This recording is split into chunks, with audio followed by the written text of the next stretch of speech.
This is where I bring in Gene Borello. He's a former mob enforcer who served time in the very same unit where Luigi is housed. And as of now, Luigi's not allowed to have visitors in that unit. Gene, good to have you back on the show. Thanks so much for doing this. What is a modified operation plan? What does that look like? So if it's a lockdown, the whole building is locked down. It means it's a security risk, which means they will not let you out under any circumstances. You have to be escorted by a cop to go anywhere. Like I said, just for a lawyer, you only be able to be escorted to the lawyer, and that's it. Which means that if it is locked down, there will be no. Or in order to shower, you have to come out the cells one by one, and you get like 3 minutes each to even shower.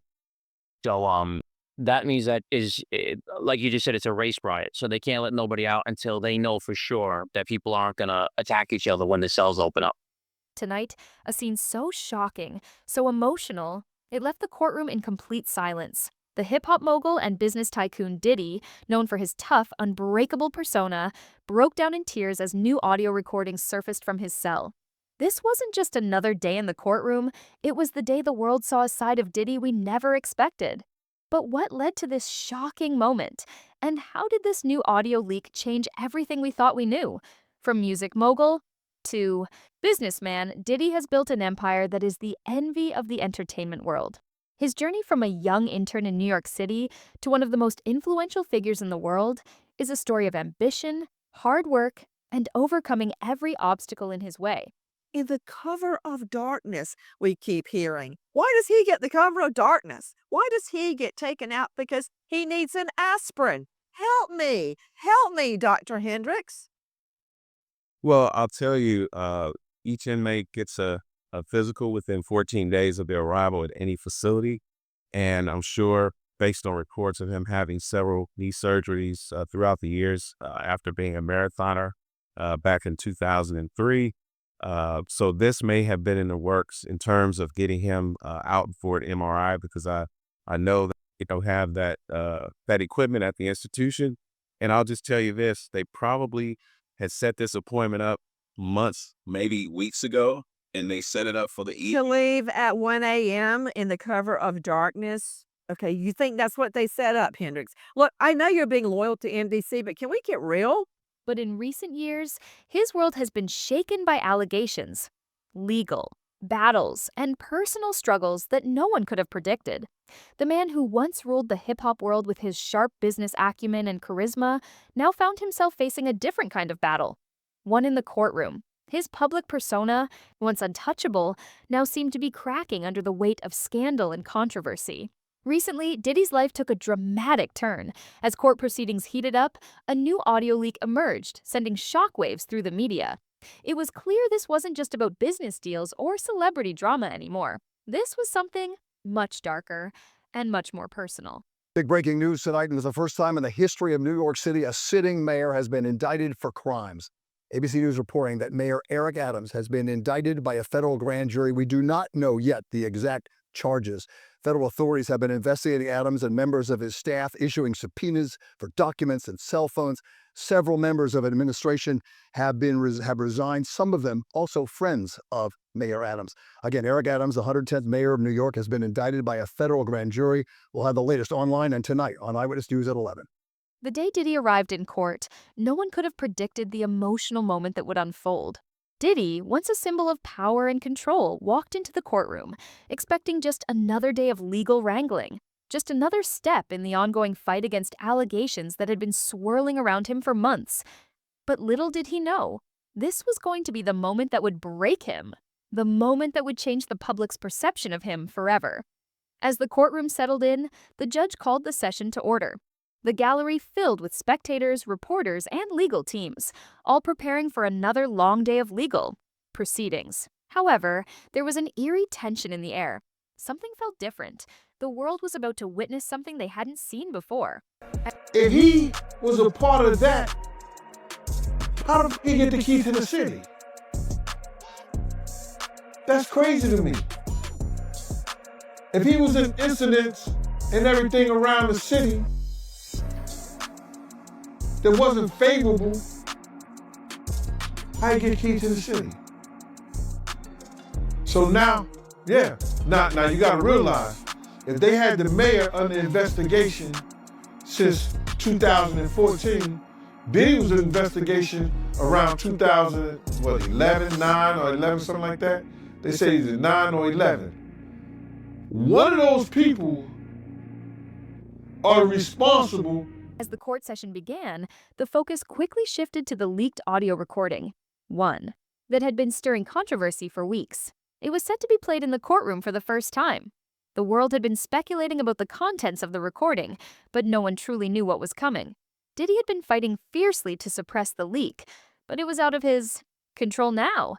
And as the first few seconds of the audio filled the courtroom, Are responsible for the feds looking out after one, or either Diddy responsible, his interaction with the mayor, or the mayor interaction with Diddy may have caused the feds to be looking at both of them in some form or fashion. I don't know which one was first. Was it Diddy interaction with the mayor, or the mayor interaction with Diddy? Which one did the Fed have under surveillance first? And I think it was probably Diddy. the atmosphere shifted.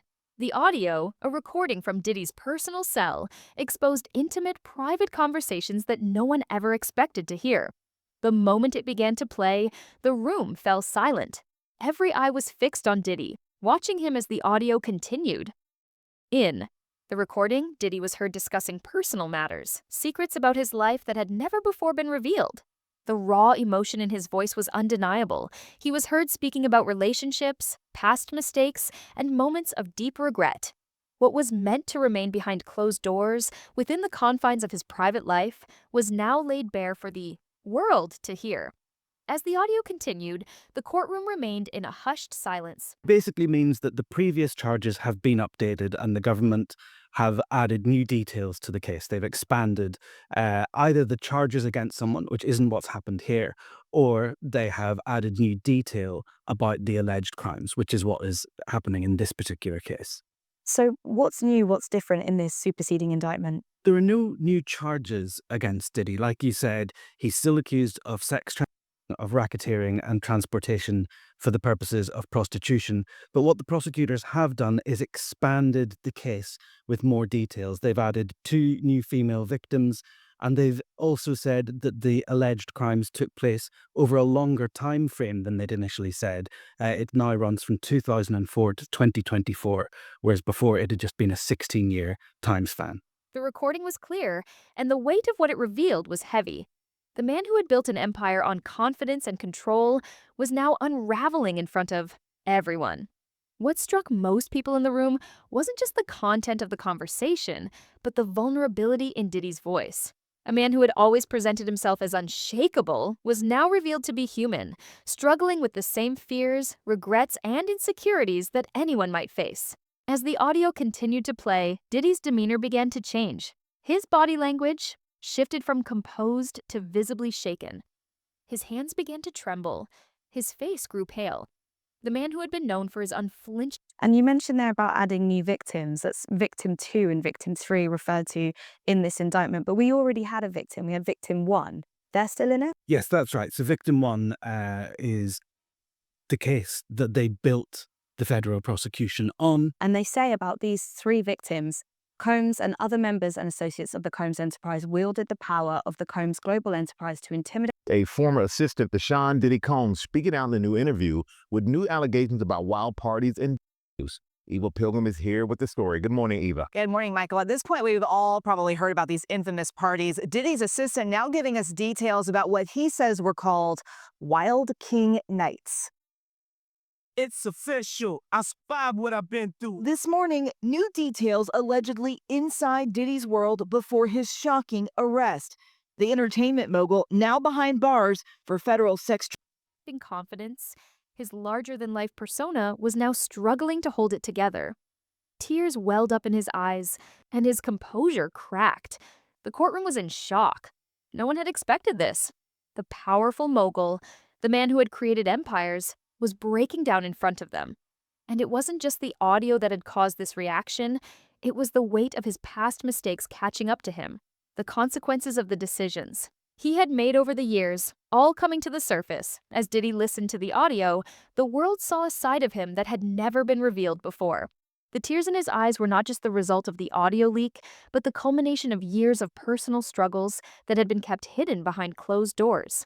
Behind the scenes, Diddy had been facing challenges that were far more intense than anyone realized. His relationships had been strained. According to our sources, Diddy is not being housed in a solitary cell. And what's more surprising, the sources say he could still get his freak on, so to speak. There is apparently a secret system that inmates on the block all seem to know about, a way to spy on the female inmates who are housed one floor below them. I thought there's no way there could be some way to contact the ladies down below, but tell me how it worked.